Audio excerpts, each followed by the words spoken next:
C'est-à-dire le Congolais ordinaire, pour survivre au Congo, il fallait qu'il soit dans la corruption, soit qu'il reçoit la corruption ou qu'il donne la corruption.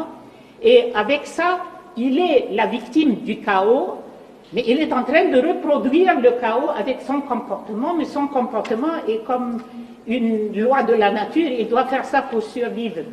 Et le chaos, c'est enraciné dans le système de manière à ce qu'on puisse dire aujourd'hui que le système de reproduction du chaos, c'est devenu comme un cercle vicieux, ça se renforce de soi-même avec les rapports de force qui sont sur place et qui sont appuyés par des forces extérieures. Et ça, je suis un peu inquiète quand j'entends expliquer les programmes politiques ou ce qu'il faut faire au Congo et comment on va aboutir à réformer ou changer le système sans qu'on aborde le problème de la dépendance totale de ce qui se passe au Congo au niveau de la nomenclature. La nomenclature, c'est la classe politique qui a évolué au Congo et c'est une classe très restreinte.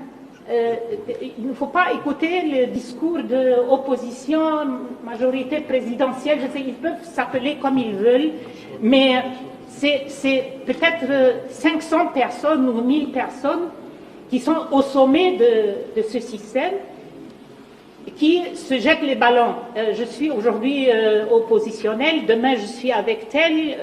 Il n'y a pas de programme, il n'y a rien, il y a simplement, c'est un mangeoire.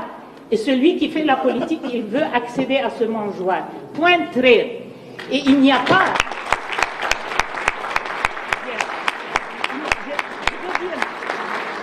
Je veux dire, il n'y a pas d'espoir que jamais... Moi, j'enseigne les sciences politiques depuis 30 ans ou quoi. Et je vous dis que l'expérience humaine, l'expérience universelle nous dit qu'il n'y a pas de possibilité que ceux qui créent le chaos, vous pouvez vous adresser à eux pour dire « aidez-nous à maîtriser le chaos ». Ce n'est pas possible.